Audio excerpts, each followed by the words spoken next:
مثل شيخنا التجاني لا لا لا ايواي انا كان مغربك مولانا سير احمد التجاني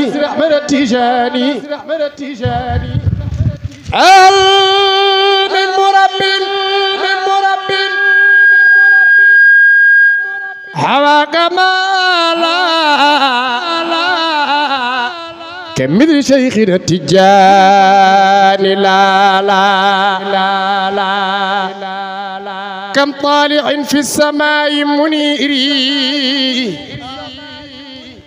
وليس كالشمس المثال شيخ كل المريدين دون ثنيا سيدي أصبح عيالا فكان قطبا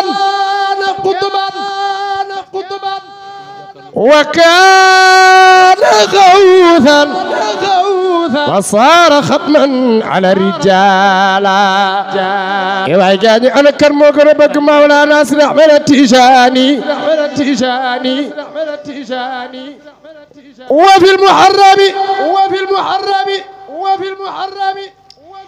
غدا غوث الرشيد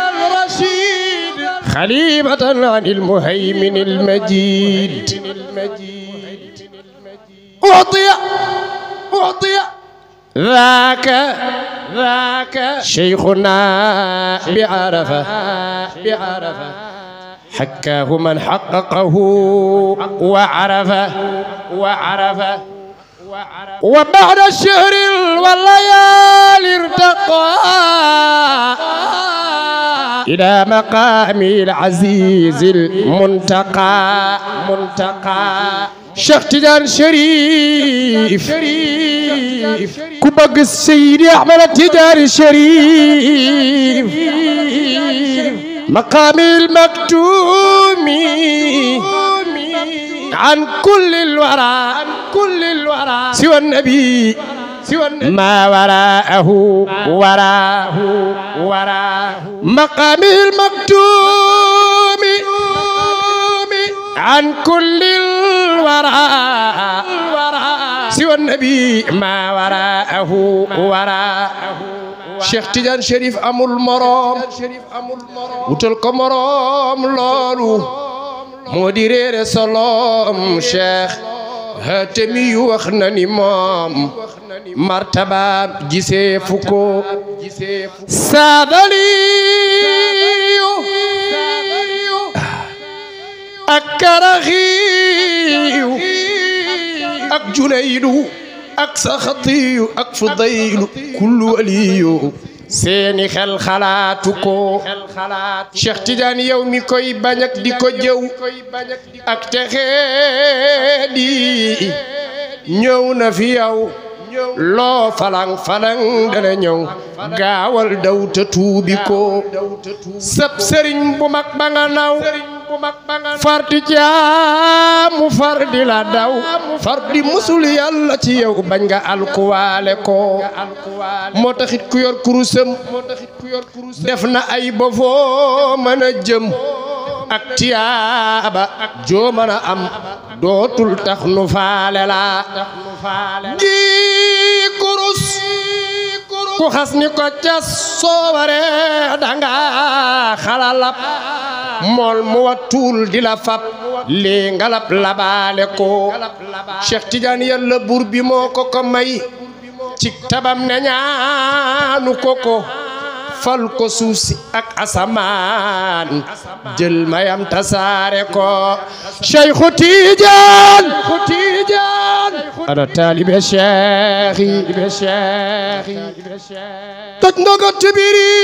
tibiriiral ma weesu mukk naan gaañi mu ci yow nan le Cheikhu Tidiane Chérif bi yaa nu raw dafa yombul nu wax ko bay daan alquran di sa cër moom nga lottale yi buur ñu wax la bés nga taxaw boori mbeddi waafaas di nekk nga naa way dox daaba yegsi ak naas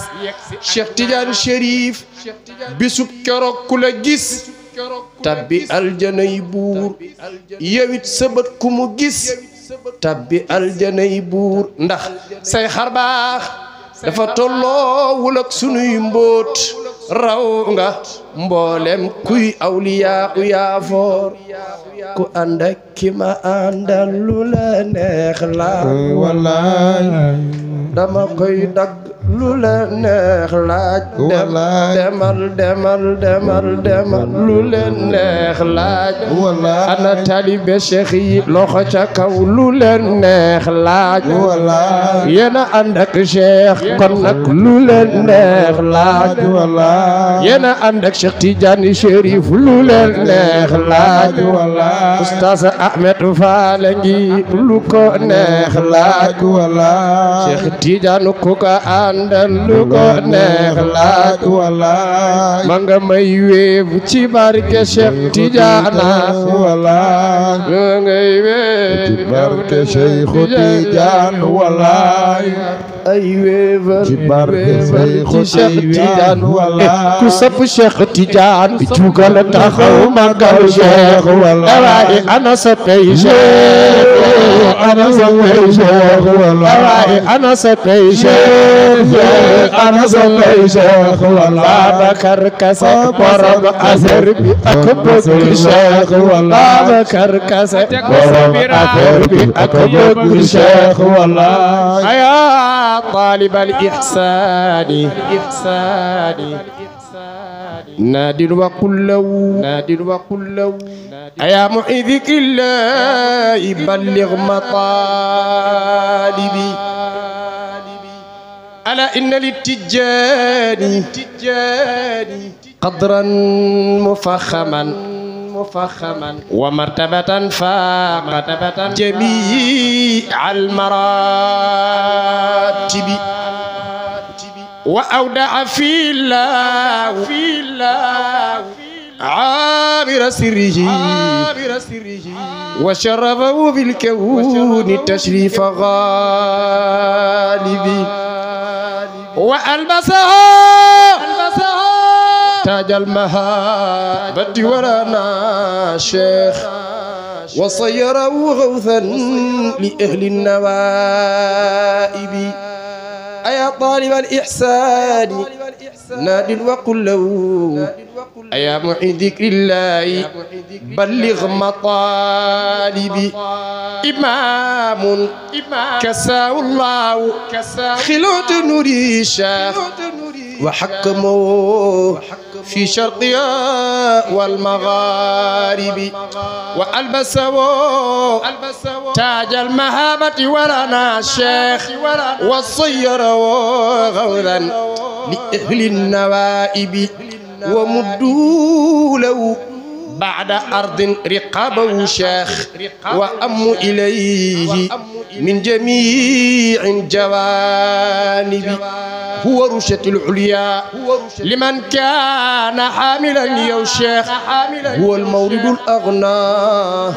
إلى كل شارب ألا يا سرور النفس يا غاية المنى شيخ ويا ملجئي عند اشتداد النوائب أغثني يا ملاذي فإنني شاخ إلى بابك الأعلى أنحت ركائبي فمن علينا بالوصال وأقنا وطهر بنينا من جميع الجوانب وأهدي سلاما يملأ الأرض والسماء أنا كان مبق مولانا سيد أحمد التيجاني إلى حضرة التجاني بحر المواهب سلام على فاس ففيها أحبتي يا شيخ وفيها منى قلبي وأقصى مآربي صلاة على سر الوجود محمد جل أنت يا رسول الله وأصحابه والآل آل المناقب كنك غدن الجحكول خنك بالما أقتي درجي مولانا سيدي أحمد التجاني